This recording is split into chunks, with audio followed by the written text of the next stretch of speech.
Lección 12. Para el 23 de diciembre de 2017. Vencer con el bien el mal. Sábado 16 de diciembre. Para memorizar. No os conforméis a este siglo, sino transformaos por medio de la renovación de vuestro entendimiento, para que comprobéis cuál sea la buena voluntad de Dios, agradable y perfecta. Romanos 12:2. Aunque Pablo intenta disuadir a los romanos de sus falsas nociones de la ley, también llama a todos los cristianos a un elevado nivel de obediencia.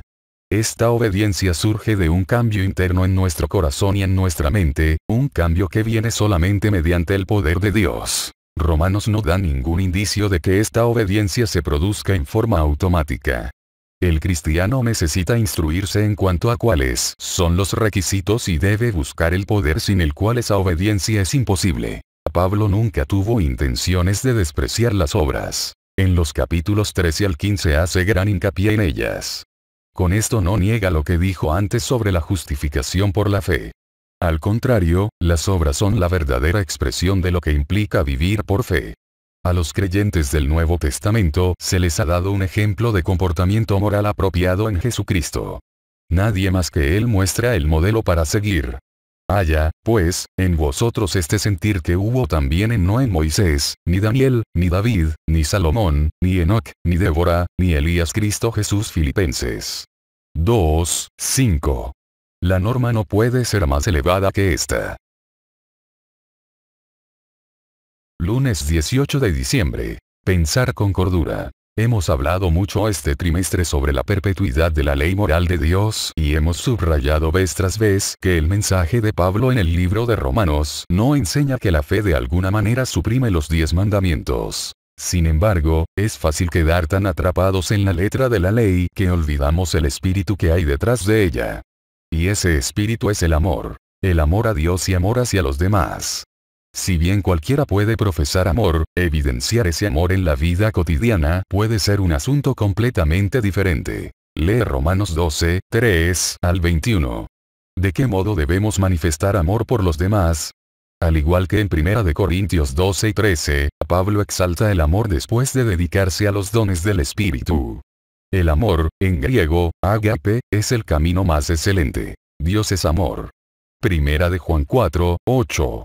Por lo tanto, el amor describe el carácter de Dios. Amar es actuar con los demás como Dios actúa, y tratarlos como Dios los trata. Pablo aquí señala que ese amor debe expresarse de una manera práctica.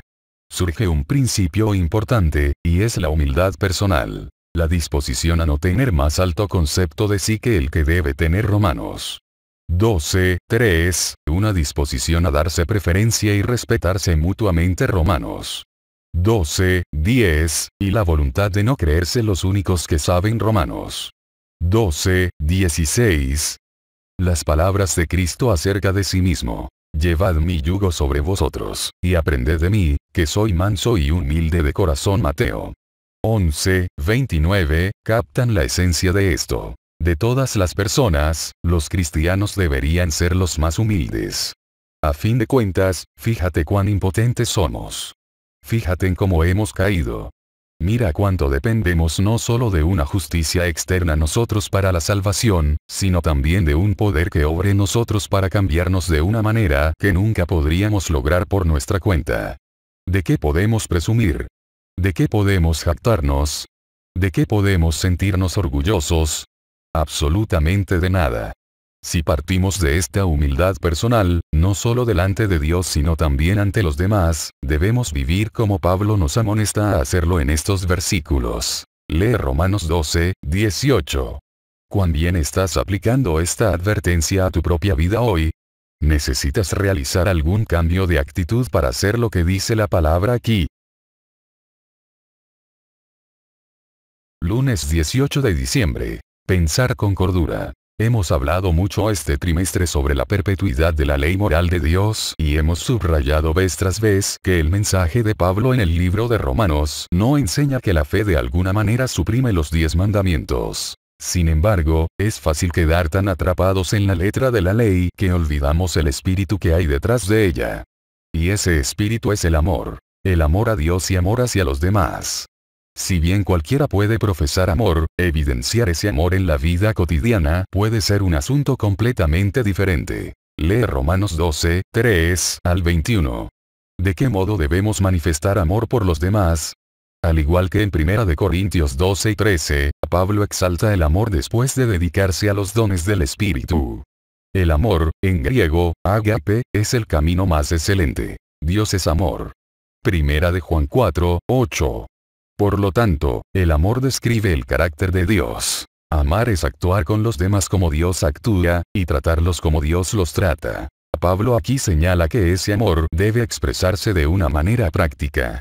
Surge un principio importante, y es la humildad personal. La disposición a no tener más alto concepto de sí que el que debe tener. Romanos 12, 3, una disposición a darse preferencia y respetarse mutuamente. Romanos 12, 10, y la voluntad de no creerse los únicos que saben. Romanos 12, 16. Las palabras de Cristo acerca de sí mismo. Llevad mi yugo sobre vosotros, y aprended de mí, que soy manso y humilde de corazón. Mateo 11, 29, captan la esencia de esto. De todas las personas, los cristianos deberían ser los más humildes. A fin de cuentas, fíjate cuán impotentes somos. Fíjate en cómo hemos caído. Mira cuánto dependemos no solo de una justicia externa nosotros para la salvación, sino también de un poder que obre en nosotros para cambiarnos de una manera que nunca podríamos lograr por nuestra cuenta. ¿De qué podemos presumir? ¿De qué podemos jactarnos? ¿De qué podemos sentirnos orgullosos? Absolutamente de nada. Si partimos de esta humildad personal, no solo delante de Dios sino también ante los demás, debemos vivir como Pablo nos amonesta a hacerlo en estos versículos. Lee Romanos 12, 18. ¿Cuán bien estás aplicando esta advertencia a tu propia vida hoy? ¿Necesitas realizar algún cambio de actitud para hacer lo que dice la palabra aquí?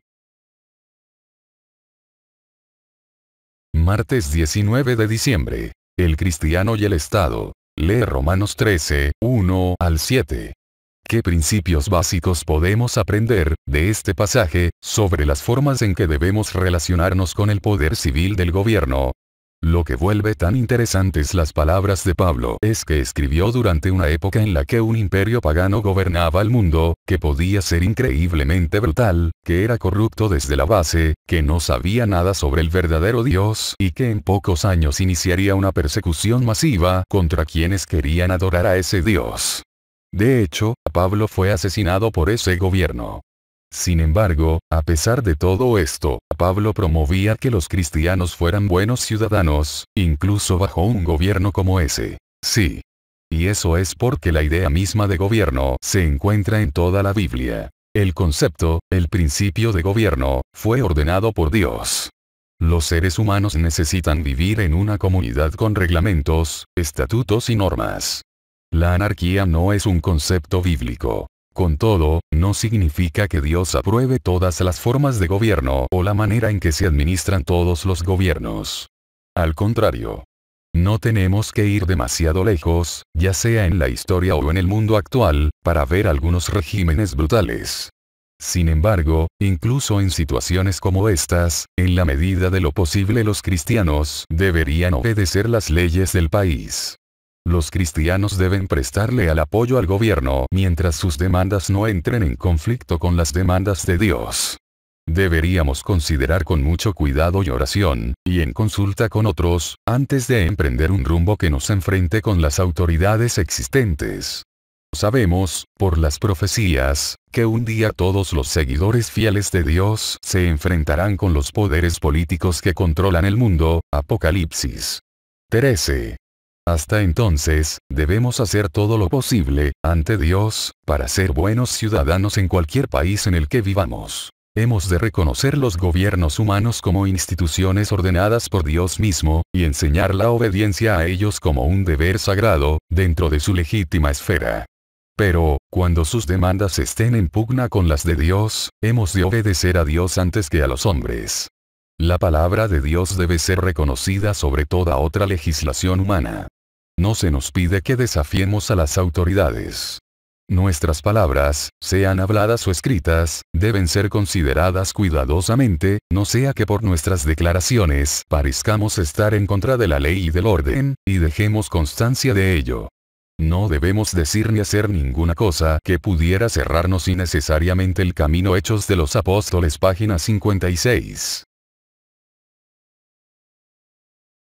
Miércoles 20 de diciembre. Amarse unos a otros. No debáis a nadie nada, sino el amaros unos a otros. Porque el que ama al prójimo, ha cumplido la ley. Romanos 13, 8. ¿Cómo debemos entender este versículo? Quiere decir que, si amamos, entonces no tenemos ninguna obligación de obedecer la ley de Dios. Al igual que Jesús en el Sermón del Monte, Pablo aquí amplía los preceptos de la ley, mostrando que el amor debe ser el poder motivador detrás de todo lo que hacemos. Como la ley es una transcripción del carácter de Dios, y Dios es amor, por ende amar es cumplir la ley. Pero Pablo no está sustituyendo una vaga norma de amor por los preceptos claramente detallados de la ley, como afirman algunos cristianos. La ley moral sigue vigente, porque es la que señala el pecado, y ¿quién va a negar la realidad del pecado? Sin embargo, la ley en realidad solo se puede guardar en el contexto del amor. Recuerda, algunos de los que llevaron a Cristo a la cruz luego corrieron a su hogar para guardar la ley del sábado. ¿Qué mandamientos citó Pablo como ejemplos que ilustran el principio del amor en la observancia de la ley? ¿Por qué estos en particular?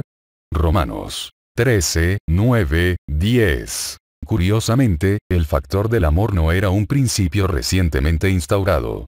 Pablo cita Levítico 19, 18. Amarás a tu prójimo como a ti mismo, para mostrar que el principio era parte integral del sistema del Antiguo Testamento. Una vez más, Pablo apela al Antiguo Testamento para respaldar su predicación evangélica. Algunos esgrimen, a partir de estos versículos, que Pablo enseña que solo están vigentes los pocos mandamientos mencionados aquí. Si fuese así, entonces, significa que los cristianos pueden deshonrar a sus padres, adorar ídolos y tener otros dioses delante del Señor. Por supuesto que no. Presta atención al contexto. Pablo está hablando de cómo nos relacionamos con los demás. Aborda las relaciones personales, razón por la que especifica los mandamientos que se centran en estas relaciones. Su argumento, desde luego, no debería interpretarse como la anulación del resto de la ley. Además, como lo señalan los escritores del Nuevo Testamento, al mostrar amor a los demás, mostramos nuestro amor por Dios. Reflexiona en tu relación con Dios y cómo ésta se refleja en tu relación con los demás. ¿Cuán grande es el factor amor en esas relaciones? ¿De qué modo puedes aprender a amar a los demás como Dios nos ama a nosotros? ¿Qué se interpone en tu camino? Jueves 21 de diciembre. Ahora es nuestra salvación. Y esto, conociendo el tiempo, que es ya hora de levantarnos del sueño. Porque ahora está más cerca de nosotros nuestra salvación que cuando creímos. Romanos 13, 11. Como hemos dicho durante todo el trimestre, Pablo tenía una prioridad muy específica en esta carta a los romanos, y era aclararle a la iglesia de Roma, especialmente a los creyentes judíos de allí, el papel de la fe y las obras en el contexto del nuevo pacto. El tópico era la salvación, y cómo es que se considera justo y santo al pecador ante el Señor. Para ayudar a aquellos que ponían todo el énfasis en la ley, Pablo colocó la ley en su papel y contexto adecuados. Aunque en teoría el judaísmo, incluso en tiempos del Antiguo Testamento, era una religión de gracia, surgió el legalismo y causó mucho daño. Cuánto cuidado debemos tener como iglesia para no cometer el mismo error. Lee Romanos 13, 11 al 14. ¿De qué acontecimiento está hablando Pablo, y cómo deberíamos anticiparnos a él? Qué fascinante es que Pablo les diga a los creyentes que despierten y que se controlen porque Jesús vuelve. No importa que esto haya sido escrito hace casi 2000 años. Debemos vivir siempre previendo la proximidad de la venida de Cristo. En cuanto a todos nosotros, en lo concerniente a nuestras experiencias personales, la segunda venida es tan cercana como la posibilidad de nuestra propia muerte. Ya sea que la próxima semana o en 40 años la muerte cierre nuestros ojos, y ya sea que durmamos solo 4 días o por 400 años, para nosotros no hay ninguna diferencia. Lo próximo de lo que seremos conscientes es la segunda venida de Jesús. Como potencialmente la muerte siempre está a la vuelta de la esquina para cualquiera, el tiempo es realmente corto, y nuestra salvación está más cerca de lo que creíamos en un principio. Aunque Pablo no toca mucho el tema de la segunda venida en el libro de Romanos, en las cartas a los tesalonicenses y a los corintios lo abarca con mucho más detalle. Al fin y al cabo, es un tema fundamental en la Biblia, especialmente en el Nuevo Testamento. Sin la esperanza que ofrece, en realidad nuestra fe no tendría sentido. En definitiva, ¿qué significa la justificación por la fe sin la segunda venida, para materializar completamente esa maravillosa verdad? Si supieras con certeza que Jesús vendrá el próximo mes, ¿qué cambiarías en tu vida y por qué? Si crees que necesitas cambiar estas cosas un mes antes de que venga Jesús, ¿por qué no deberías cambiarlas ahora? ¿Cuál es la diferencia? Viernes 22 de diciembre. Para estudiar y meditar. En la Biblia se revela la voluntad de Dios. Las verdades de la palabra de Dios son la expresión del Altísimo. El que convierte esas verdades en parte de su vida llega a ser en todo sentido una nueva criatura. No recibe nuevas facultades mentales. En cambio, desaparecen las tinieblas que debido a la ignorancia y el pecado entenebrecían su entendimiento. Te daré un corazón nuevo quiere decir, te daré una mente nueva. Al cambio del corazón lo acompaña siempre una clara convicción del deber cristiano, y la comprensión de la verdad. El que con oración da atención estricta a las Escrituras tendrá conceptos claros y juicios sanos, como si al volverse hacia Dios hubiera alcanzado un plano superior de inteligencia. MCP 2:93. El Señor va a venir pronto, y debemos estar preparados para recibirlo en paz. Resolvamos hacer todo lo que está en nuestro poder para impartir luz a los que nos rodean.